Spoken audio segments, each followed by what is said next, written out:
Welcome to Living in Beauty. It's Friday, July 31st, 2020, day 1474 on the road, and we're in the mountains above Moab, Utah. High country in Colorado panned out all the golden nuggets we desired for this historic summer of COVID. Cool air, shining lakes, mountain trails, and quaint and cozy villages with outdoor seating at charming restaurants and top-notch breweries. Kayaking and hiking are important to us right now. Staying fit during the pandemic is crucial, but I haven't had a good pool workout since January, so kayaking has become a substantial part of our summertime fitness plan. And colorful Colorado's abundance of cool, serene, high-country mountain lakes is the solution.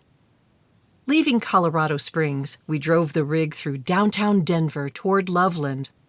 Before the coronavirus, driving through Denver pulling a 5-ton, 30-foot trailer in midday traffic would be a nightmare.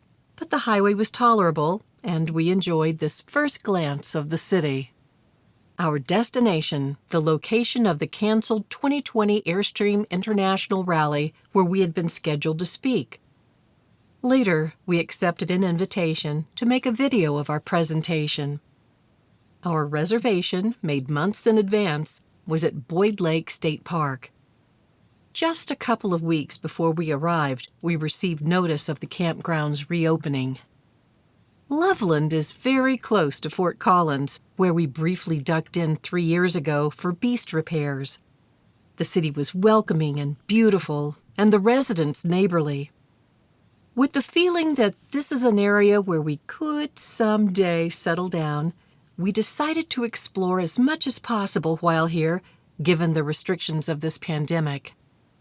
As soon as we settled into our electricity-only campsite, we noticed signs of a hitchhiker on board. So Jim set the humane trap. The next morning, our hearts melted when we met this sweet little white-eyed creature who looked like a character from the 100-Acre Wood. We let her, or him, take a little nap in the sunshine and then, choking up a bit, released her in a lovely field surrounded by cottonwoods. We'll miss her. Afternoon thunderstorms guided our daily schedule. Mornings were for kayaking, hiking, or cycling. Afternoons, we drove into town to visit our favorite haunts, like AKA Kitchen and Rock Coast Brewery, and the Sunday Farmers Market at the Loveland Fairgrounds, and Benson's Sculpture Garden in Loveland. And we just walked around Fort Collins while our computer keyboards were replaced. Boyd Lake Reservoir is a favorite day-use area for locals. It's situated in a valley surrounded by homes, businesses, and farms. Families set up day camps around the lake, and urbanites from Denver cycle the Loveland Bike Trail. The boat launch is bustling, especially on weekends. This is bass fishing and Big Mabel country, yet the lake is sort of small for all that activity. So, every weekday morning, I rolled my kayak to the shore, hoping to find an uncrowded spot to put in, and then I hugged the shoreline as closely as possible. On a good day, I was able to circumnavigate the lake in about 3.5 hours.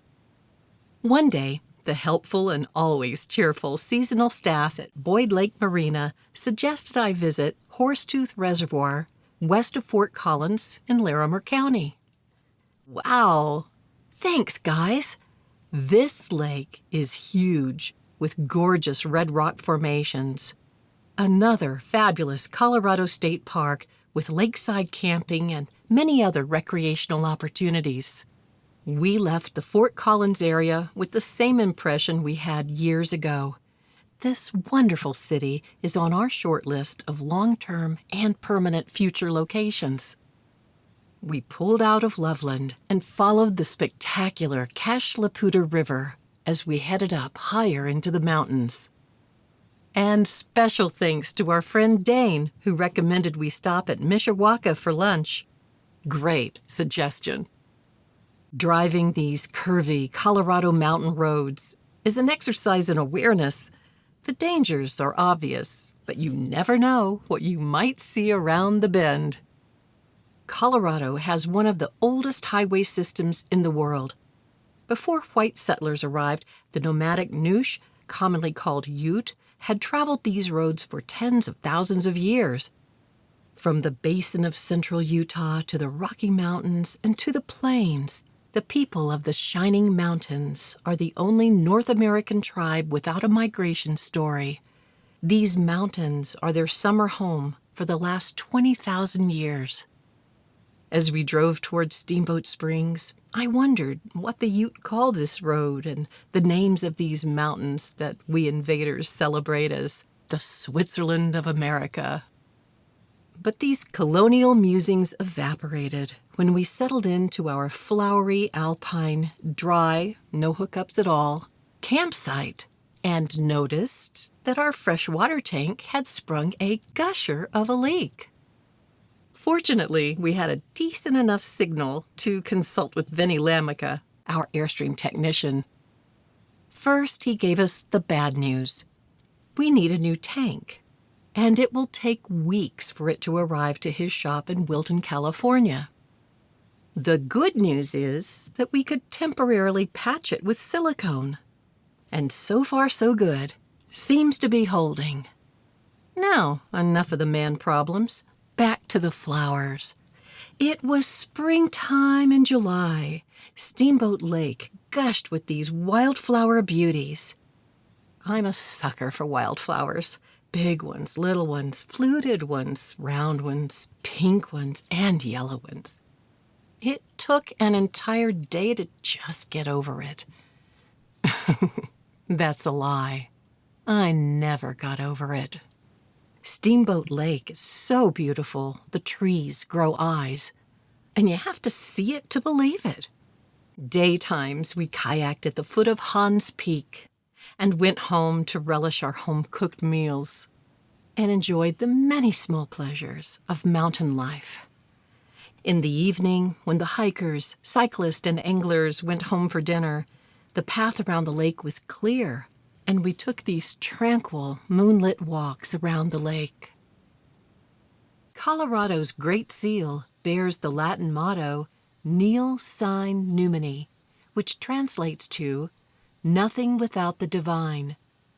The word numine includes any deity or spirit, male or female, and historically, Mother Earth reigns supreme in Colorado. That profound feminine energy would often cause me to catch my breath as she moved across the valley, acknowledging every creature and element in her care. We celebrated our 45th anniversary with an early morning 2-hour soak at Old Town Hot Springs and a fabulous dinner at Mahogany Ridge Brewing. Later, we took a stroll through Hans Peak Village, where we suffered a serious bout of cabin envy. Then, at Hans Peak Roadhouse, we watched the horses get a brush down and head home to their evening pasture.